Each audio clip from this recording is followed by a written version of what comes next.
Welcome back. It's funny, going back to the old camera, it loads a lot faster, it starts up on time. I actually think the image quality is better than it was on the wide angle. So I gotta figure things out. And then I've been looking at other cameras, and choices seem to be that if it comes to webcams, I have the best one on the market.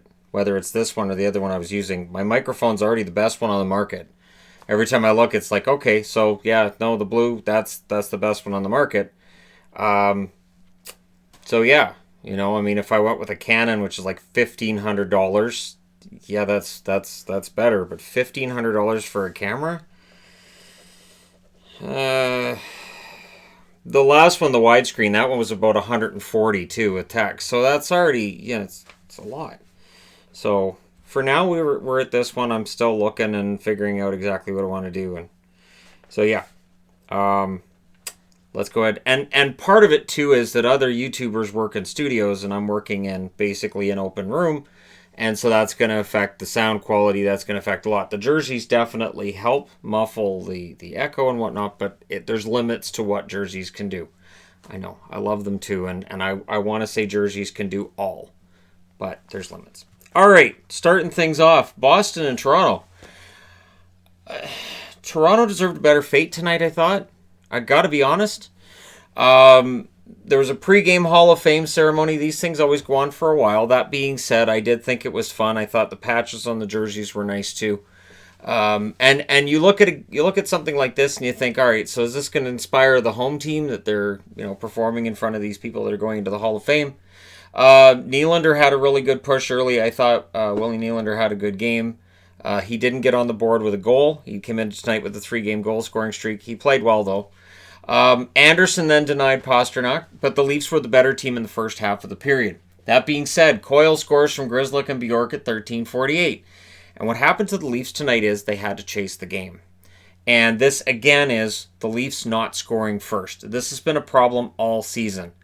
And you can chalk it up to good fortune, puck bounces. You can take a look at coaching. This is definitely a spot where you can take a look at coaching. When a team never scores first, and Toronto almost never does, it seems, you can definitely take a look at coaching. That being said, the Leafs got a power play and they needed to answer.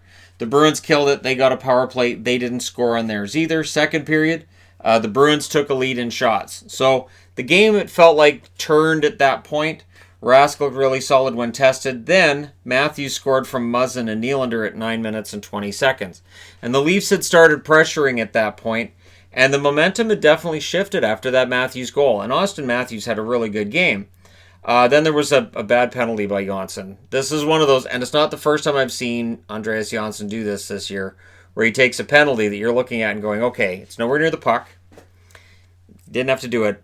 And it's a boneheaded penalty. So Johnsson takes that. The Leafs pressure drew a power play late because they killed that other one off. But again, neither team really got a whole lot going on their power play. Rask then denied Matthews. There was a last-second chance for the Leafs in that second period, which the announcers were very much like, oh, if Krejci doesn't get in there, that puck would have crossed the line. And I'm thinking it would have been after the buzzer. Crowd would have gone nuts, but that goal, that would have been after the buzzer. So anyways, it's 1-1 after 2. And to me, it felt like the Leafs had been the better team to this point. Third period, 11 seconds.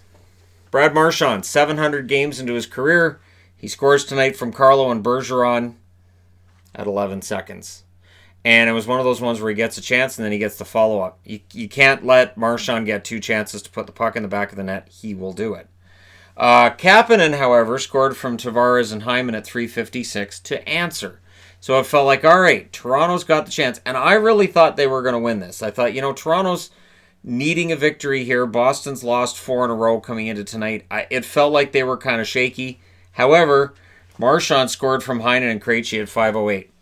Now, it's a great goal. But what's pointed out on the replay was Marchand came off the bench and not a single Maple Leaf looked at him. All 5 of them, he skates right past him. And again, on the second chance, he got that goal. It was a great goal by Marchand. That was fantastic. So, the end result, they're ahead 3-2. Anderson was the one keeping it a 1-goal game after that, because it felt like once they got that goal from Marchand, Boston realized, okay, we have a chance to steal one on the road and put this Leafs team down. and they did it. Chara scored at 18 minutes and 30 seconds into the empty net. Your final score 4-2 in favor of the Boston Bruins. Really, really tough, this one. Rask, 29 saves on 31 shots. Anderson, 30 saves on 31 shots. I'm going to say this. The app and everything I've looked at, the 3 stars weren't being displayed. As soon as the game ended, it just gone. Sometimes the feed from NHL Center Ice does that, where it doesn't show me the 3 stars at all. It just, as soon as the end is shown, that's it, you're done. Get out. Okay, so with the feed having been cut, I didn't see the 3 stars. I'll say this, Marchand's the first star according to numerous sites I saw that don't have the full 3 stars. I'll say Matthews and Rask for second and third star. From what I saw of the game, I would say Austin Matthews had a very good game, and Tuukka Rask kept Toronto out when he had to. The shots in this game were 9-8 Toronto in the first, 15-11 Toronto in the second, 15-7 Boston in the third. Final shots 34-31 in favor of the Bruins. Rask saved 29 out of 31. Anderson saved 30 out of 33. Both teams went 0 for 2 on the power play. So there you go. Boston comes out of tonight with a victory. Greatly needed victory. They've been definitely flailing around. Next up, New Jersey. I don't know what to make of New Jersey. Now, here's the funny thing. I have a Sidney Crosby jersey that I've had for a while, and I've had it waiting for Yvonne to sew on a Stanley Cup 2016 patch onto it. And I thought, it'd be nice to wear that in the review tonight if they beat Jersey. So, of course, they didn't. There was an early Penguins power play. This is game 500 for Alex Galchenyuk. Makes me feel old to see Galchenyuk in game 500 already. But Bjugstad was denied by Blackwood. Blackwood played absolutely amazing tonight. Zajac then scored from Brad at 6:59. So 1-0 in favor of New Jersey, who it didn't feel like to that point had outplayed Pittsburgh. Aston Reese then got a check to the head penalty on Gusev. It looked kind of dangerous. And anytime it's a check to the head like that, you wonder, does the NHL look at it? Probably. Does anything come out of it? Probably not. Tanev then got a shorthanded chance during that power play, and the Devils' power play failed on that opportunity. But they're ahead 1-0. Second period, Devils get a power play at 7:07, but Murray looked very good to that stage. And Blackwood's play was just keeping the Penguins off the board, frustrating the Penguins often. Late power play for the Penguins. He sure had a shorthanded chance, and then with 5 seconds left, Blake Coleman on a puck that was mishandled by Murray. It was one of those ones that kind of ended up beside/behind Murray, and Coleman put it in. So it's 2-0 New Jersey on a goal with 5 seconds left, and that one hurt. Third period, however, New Jersey, it being the third period and a 2-goal lead, they do what New Jersey sometimes does. They didn't play very well. The Penguins pushed, and I put up there, can the Devils hold this? Not too long thereafter, Jack Johnson, ? Who took that shot? Did Letang come out on the ice wearing a Jack Johnson jersey and just take that shot and then leave? The assist goes to Galchenyuk, so that's .300 in game 500. That's at the 8-minute mark. And that was the 33rd shot by the Penguins. So for Blackwood, he's probably thinking, some goal support would be really good right now. I watched Blackwood steal a game here in Vancouver, and this game felt kind of similar, but Pittsburgh definitely had more shots than Vancouver did in that one. The Penguins pushed with a 6-on-5 in the last minute of the game. Malkin got a very good chance that was denied by Blackwood.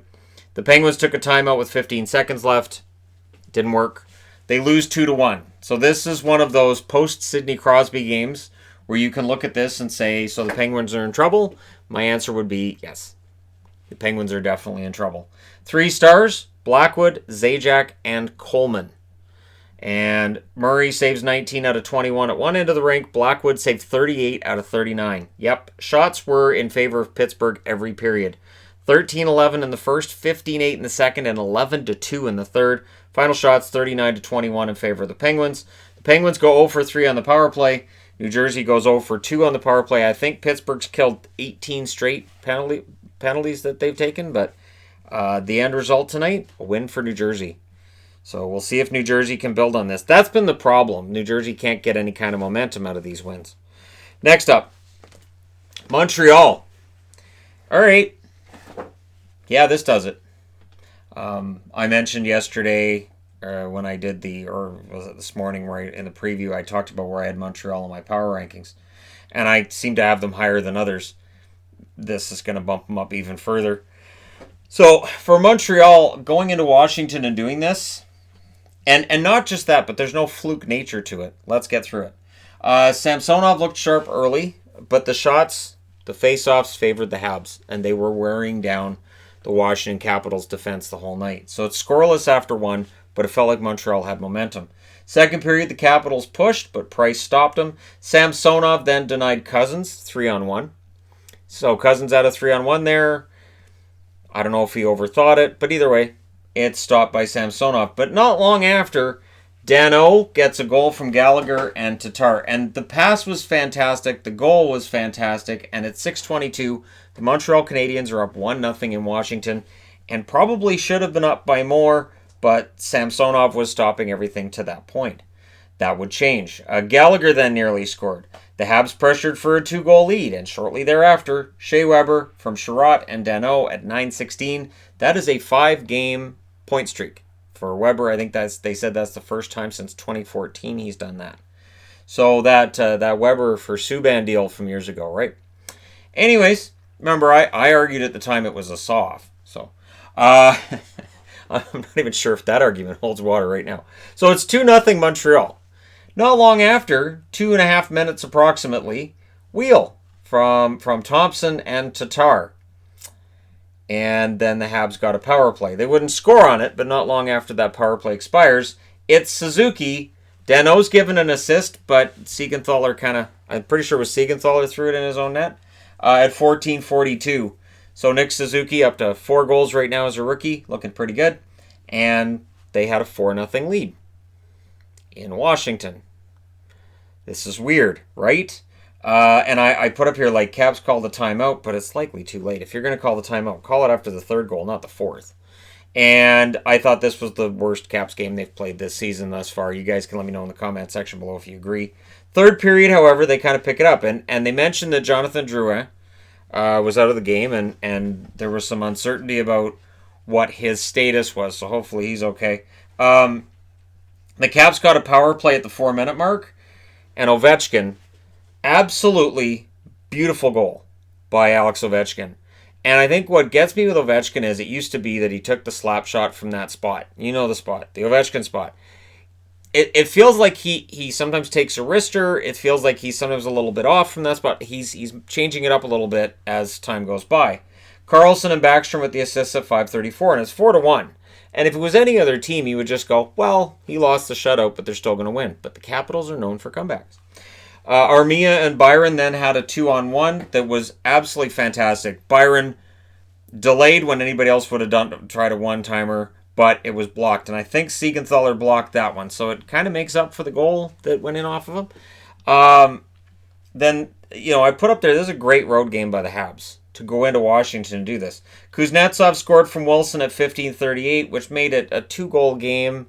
And the crowd started getting into it, but I never really felt like Montreal was going to get it. I never really felt like Montreal was going to end up losing this game. The Caps drew a penalty, though. That being said, Tatar would score from Sherratt and Weber at 17:29 into an empty net. So, Montreal tempted fate, kind of, sort of. And yeah, the Caps ended up being 1-for-1 on their power play altogether. The Montreal Canadiens were 0-for-1. Price 26-for-28 in the shots department, or saves department, I should say. Samsonov 35-for-39. I thought Samsonov played fine. It just wasn't their night. 3 stars, Dano, Tatar, and Ovechkin. Shots favored Montreal in the first and the second. They got 15-9 in both periods. And then in the third, both teams had 10 shots. Final shots, 40-28 in favor of Montreal. Great road game by the Habs. These guys are dangerous. So for all of us who were like, oh, please don't have Boston and Toronto again in the first round, it looks like they're going to oblige us. To this point anyways, Boston looks like they'll probably end up finishing first and Montreal second or third. So at this rate, yeah, we don't have to worry about Boston and Toronto again this year. But never count Tampa Bay out. They're playing tomorrow. All right. And last one on this board is St. Louis and against Columbus. St. Louis, it feels like they're, I don't know. I don't want to make excuses here, but it is hard over an 82-game schedule to keep playing at that level. So it feels like there's kind of a bit of a dip going on here, but they still end up getting a point tonight. And for Columbus, this is a really important win. They can't afford to keep dropping games because they're falling out of the race. So they need to get a few wins, get back into the race, and then we can discuss just where they're at. Allen was in for the Blues. I thought that was noteworthy because anytime Jake Allen is in, I kind of anticipate we may have controversy after about him being in it. The Blues got a power play. They didn't score, but Gavrikov scored at 9:34 to make it 1-0 for Columbus. Columbus gets a power play. They were up 12-7 in shots, 16 minutes into this game. However, last minute of the period, it is McEachern from Sundqvist, 19 minutes, 17 seconds. It is a 1-1 tie. So going into the second, even though they've been outshot, St. Louis is in a tie situation. Allen was playing well again, and I put again because he's played well his last couple of games. And he did have a good game tonight. Shen then scored from Perron and Schwartz at 9:04. That's a power play goal. And the Blues are up 2-1. And then they pushed late in that period as well. So Columbus kind of on their heels a little bit. And for Columbus fans, there was likely a feeling of familiarity with the way this game was going. Like, oh, great, here we go again. And actually, in the third period, Dubois scored from Bemstrom and Milano at 2 minutes and 50 seconds. And after that took place, it was then a matter of, okay, it's a 2-2 tie. Can the goaltenders get this into overtime, or is one of them going to blink first? Korpisalo had a really nice denial of Schwartz, and overall, both goaltenders had a very solid third period.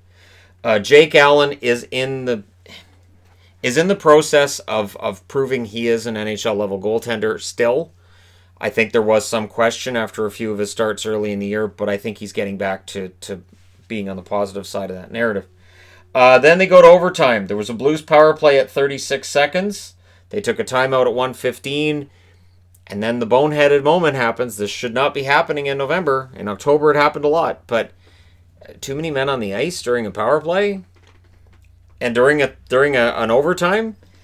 Yep. And they took that at 2 minutes and 3 seconds, which led to a power play for Columbus. Well, Columbus didn't lose this one. Werenski scores from Jones at 3 minutes and 34 seconds. That is a power play goal. And that's your winner. Dubois, Werenski, and Korpisalo are the three stars. Allen saved 36 out of 39. Like I said, I thought he played well. And Korpisalo saved 25 out of 27. Power plays, both teams go 1 for 3. In the shots category, Columbus outshot them 14-9 in the first. Both teams had 10 shots in the second. In the third, shots are 11-7 in favor of Columbus, who outshot St. Louis 4-1 in the overtime. Final shots, 39 Columbus, 27 for St. Louis. I think part of it is it's desperation for Columbus, and I think there is something to be said for, again, when you've been on this really hot streak for a while, I think you're going to have a bit of a dip in play after that, and that may very well be what's going on with St. Louis right now. I don't want to take anything away from Columbus. They deserve this win tonight. We'll see how St. Louis bounces back. That being said, I now need to change boards. How about those Senators? Right? The Senators are now 6-4 at home. 9 of their next 11 are on the road. They're not very good on the road. But wow. The Philadelphia Flyers committed tonight, one of the hottest teams in the league.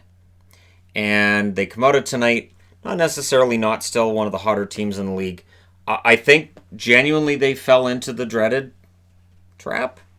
And I say it like that because with the way Ottawa's been playing lately, is it really a trap? It's not like they've been playing badly for weeks. They have their bad games and then they bounce right back. Pitlick scored from Andreoff at 2:46. 2 minutes and 46 seconds in, Nelson's allowed a goal. Flyers are up. We've seen this whole thing before with Ottawa, right? No. The Flyers then got a power play. However, Connor Brown with some really good penalty killing, he drew a call to make it 4-on-4. Logan Brown then missed an empty net. He had the beautiful chance for his first ever NHL goal and just whiffed on it. Hart then had an excellent stop on Dylan DeMello. And there was a late power play for the Flyers, which would not succeed. The penalty kill worked for Ottawa tonight. But in the second period, The amazingness happened. Yeah, amazingness is a word. Look it up. The Sens had an early power play. They're 1 for 48 at home. 1 for 48. They've had 4 power play goals on the season.